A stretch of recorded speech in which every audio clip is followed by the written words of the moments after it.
What if the exhaustion, the cravings, the anxiety, and the 3 a.m. wake ups aren't separate problems, but all symptoms of the same thing? Today, I want to walk you through 5 signs that your nervous system is running in overdrive. And if you recognize yourself in this list, I want you to know this is not permanent. These are responsive to changes. So you can do a lot about it. So let's get into this.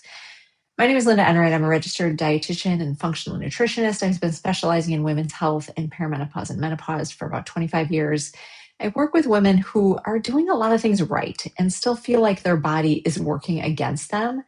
And one of the most common roots I see is a nervous system that never gets a chance to rest. So here are 5 signs that I see most often. Number 1, wired but tired. You're exhausted, genuinely deeply tired, but you cannot settle down.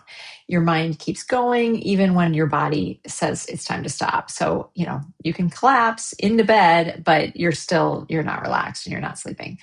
This is a hallmark sign of cortisol dysregulation. When cortisol stays elevated, when it should be dropping in the evening when you're ready to go to bed, your body can't shift into the rest and digest and repair mode. So you end up in this uncomfortable sort of in-between state where you're too tired to function, but you're too wired to actually recover. Number 2, chronic overwhelm. Your to-do list feels crushing, even when it's objectively manageable. Small things feel enormous. You find yourself getting disproportionately stressed by things that, logically previously, aren't that big of a deal and you would have been able to manage. This happens because when your nervous system is constantly in a state of fight or flight, your threshold for feeling overwhelmed drops. Declining progesterone in midlife, which is our naturally calming hormone, makes this even more pronounced. So the same amount of daily life and stressors that you handled fine in your 30s can feel genuinely overwhelming now. That's not weakness, that's just physiology. Number 3, energy crashes, especially mid-afternoon. You're maybe okay in the morning, functioning pretty well. Then around 2 or 3, you just fall off a cliff. You wake up or possibly you wake up really tired and no matter how much you slept. But a lot of times it's that mid-afternoon that I see happening for so many women. This can a lot of times be tied to blood sugar dysregulation, which is directly driven by cortisol.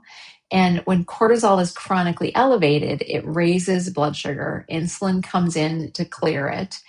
Blood sugar spikes and crashes. And when it crashes, your energy tanks and your body starts asking for quick fuel, what's that quick fuel? Sugar, carbs, simple things that give you fast energy. Number 4, sugar and carbs. You find yourself reaching for sugar or simple carbs more than you'd like, especially again in that afternoon or evening. So I wanted you to understand this clearly. This is not a problem of willpower. When cortisol is high, your blood sugar is up, and that means your body thinks you're in this fight or flight situation. But if you're not actually moving, you're not burning that sugar, now we have insulin coming in to clear it out, which is what it's supposed to do.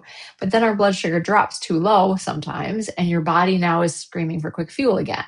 So that 3 p.m. sort of desire for chocolate or the late night snacking, carb cravings that feel impossible to resist, these might be just biochemical responses to stress and blood sugar swings.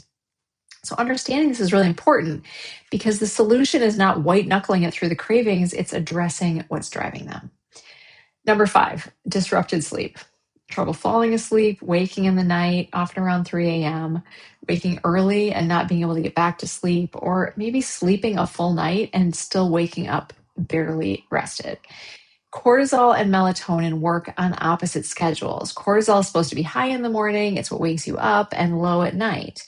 And when cortisol stays elevated in the evening, melatonin now can't do its job properly. So this isn't just a problem with sleep. It's a stress problem showing up in your sleep.